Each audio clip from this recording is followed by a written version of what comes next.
नमस्कार दोस्तों, स्वागत है आपका हमारे चैनल सटीक खबर पर। दोस्तों, हमने अपने पिछले एक वीडियो में चाइना के स्ट्रिंग ऑफ पर्ल स्ट्रैटेजी के बारे में बताया था, जिसमें हमने ये बताया था कि चाइना कैसे भारत को इंडियन ओशन रीजन में चारों तरफ से एनसर्कल कर रहा है। अगर आपने हमारे उस वीडियो को अभी तक नहीं देखा है तो आप उस वीडियो को ऊपर दिए गए आई बटन पर क्लिक करके या डिस्क्रिप्शन में दिए गए लिंक पर भी क्लिक करके देख सकते हैं।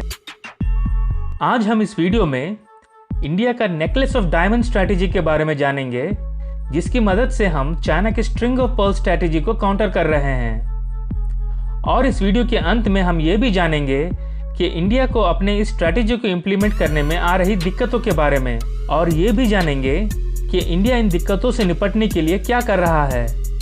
तो आप हमारा ये वीडियो अंत तक ज़रूर देखें। और अगर आप हमारे चैनल पर पहली बार आए हैं तो हमारे चैनल को प्लीज़ सब्सक्राइब करें और बेल आइकन को ज़रूर प्रेस करें, ताकि हमारे हर नए वीडियो की नोटिफिकेशन आपको मिलती रहे। तो चलिए दोस्तों, शुरू करते हैं आज का वीडियो। हम आज के इस वीडियो में इंडिया के डायमंड नेकलेस स्ट्रैटेजी को जानने से पहले एक बार ये जान लेते हैं कि चाइना ने भारत को घेरने के लिए कहां पे अपना बेस बनाया है।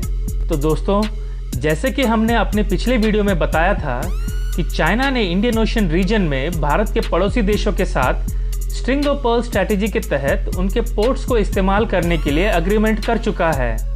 अगर हम इन स्ट्रिंग ऑफ पर्ल्स में सबसे इम्पोर्टेंट पर्ल्स की बात करें तो पहले आता है म्यांमार का कोको आइलैंड, जो कि अंडमान के काफ़ी करीब है। दूसरा है बांग्लादेश में चिटागोंग।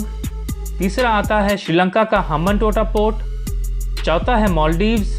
पांचवा आता है पाकिस्तान का ग्वादर पोर्ट। और आखिर में आता है अफ्रीका में स्थित जिबूटी।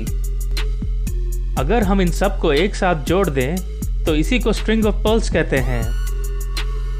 दोस्तों, इंडियन ओशन रीजन में चाइना का ये प्रेजेंस भारत की सिक्योरिटी को तो खतरा है ही, और ये भारत के एनर्जी सिक्योरिटी के लिए भी खतरा है, क्योंकि भारत का ज़्यादातर ऑयल इंपोर्ट्स पर्शियन गल्फ से आता है। और जो कि हम दुनिया के दूसरे सबसे बड़े क्रूड ऑयल इंपोर्टर हैं, तो किसी भी तरह का ब्लॉकेड हमारे देश को काफ़ी नुकसान पहुंचा सकता है। और इसी तरह चाइना को भी डर है कि हम भी किसी वॉर लाइक सिचुएशन में चाइना के ऑयल सप्लाई को ना रोक दें, जिससे कि चाइना भी ठप पड़ सकता है। और अब चाइना ये सारे स्ट्रेटेजिक लोकेशंस को अपने ऑयल सप्लाई को सिक्योर करने के लिए और वक्त आने पर भारत पर अटैक करने के लिए भी इस्तेमाल कर सकता है।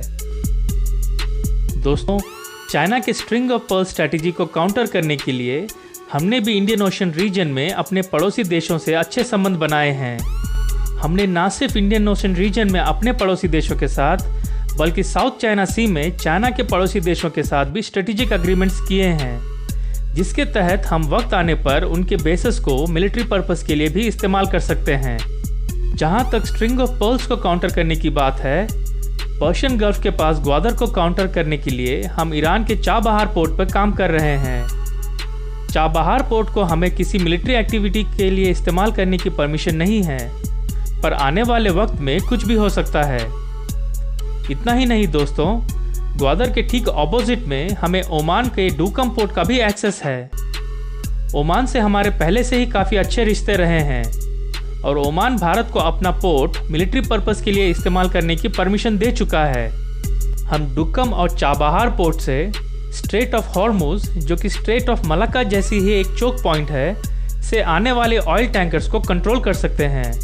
इसके बाद आता है जिबूटी। जिबूटी स्ट्रेट ऑफ बाब एल मैंडेब के पास है, और ये भी एक चोक पॉइंट है। जिबूटी पहले फ्रांस का कॉलोनी हुआ करता था। फ्रांस और जापान के अब वहाँ पे कुछ मिलिट्री और नेवल बेसेस हैं। फ्रांस और जापान दोनों ही हमें उनके बेसेस मिलिट्री पर्पस के लिए इस्तेमाल करने की परमिशन दे चुके हैं। ठीक इसी तरह सेशेल्स, मडागास्कर और मालदीव्स में भी भारत उनके सी पोर्ट्स को डेवलप करने की और वक्त आने पर नेवल पर्पस के लिए इस्तेमाल करने की भी एग्रीमेंट कर चुका है। श्रीलंका में अगर चाइना हम्बनटोटा पोर्ट पर कब्जा जमाया हुआ है, तो भारत ने भी श्रीलंका की ट्रिंकोमली पोर्ट को यूज़ करने की एग्रीमेंट कर चुका है। इसके अलावा कोको आइलैंड के काउंटर में हमारा अंडमान निकोबार तो है ही। इन सब के अलावा हमने इंडोनेशिया, सिंगापुर, वियतनाम, जापान और ऑस्ट्रेलिया से भी उनके पोर्ट्स या नेवल लॉजिस्टिक्स को ज़रूरत पड़ने पर इस्तेमाल करने की एग्रीमेंट कर चुके हैं। आप अगर इनके लोकेशन की इम्पोर्टेंस को समझें तो पता चलेगा कि ये चाइना के लिए कितना डेंजरस हो सकता है। अगर हम सिंगापुर के चांगी पोर्ट और इंडोनेशिया के सबांग पोर्ट को देखें तो ये दोनों स्ट्रेट ऑफ मलाक्का के दो छोर पर हैं और स्ट्रेट ऑफ मलाक्का से दुनिया का सबसे ज़्यादा ऑयल कंटेनर पास होता है और चाइना का लगभग सभी टैंकर्स यहीं से पास होता है। सिंगापुर और इंडोनेशिया से हमें ये पोर्ट्स मिलिट्री पर्पस के लिए इस्तेमाल करने की एग्रीमेंट कर चुके हैं। हम अपने इन दोनों बेसेस से चाइना के ऑयल सप्लाई को ब्लॉक कर सकते हैं। तो दोस्तों, भारत के इन स्ट्रेटेजिक लोकेशंस या बेसेस को ही नेकलेस ऑफ डायमंड कहा जाता है, जिसे चाइना की स्ट्रिंग ऑफ पर्ल्स को काउंटर करने के लिए बनाया गया है। इन सब के अलावा भारत के पास खुद के भी पोर्ट्स हैं। इन सब को मिला के हम इंडियन ओशन रीजन में काफ़ी मजबूत बन जाते हैं। अगर भारत के लिए इस पूरे स्ट्रेटेजी में कोई चैलेंज है तो वो है भारत की इकोनॉमी। चाइना की इकोनॉमी हमसे 5 गुना बड़ी है और वो इन छोटे देशों को बड़ी मात्रा में लोन देकर उन पर अपना कंट्रोल बना रहा है। वहीं भारत चाइना जितनी तेजी से या ज़्यादा पैसे इन देशों में इन्वेस्ट नहीं कर पा रहा है। इसके अलावा ये सारे देश चाइना पे लगभग हर इंडस्ट्री से रिलेटेड रॉ मटेरियल के लिए डिपेंडेंट हैं, तो उनको ना चाह कर भी चाइना का साथ देना पड़ता है। तो दोस्तों, ये था इंडिया का नेकलेस ऑफ डायमंड स्ट्रैटेजी या चाइना की स्ट्रैटेजी पे इंडिया का काउंटर पे हमारा एक वीडियो। आपको अगर ये वीडियो इन्फॉर्मेटिव लगा हो तो हमारे नॉलेज और हार्डवर्क को अपने दोस्तों के साथ भी शेयर करें। तो इस वीडियो में बस इतना ही। आगे और भी ऐसी सटीक खबरें और उनके विश्लेषण के लिए देखते रहें हमारा चैनल सटीक खबर। धन्यवाद। जय हिंद।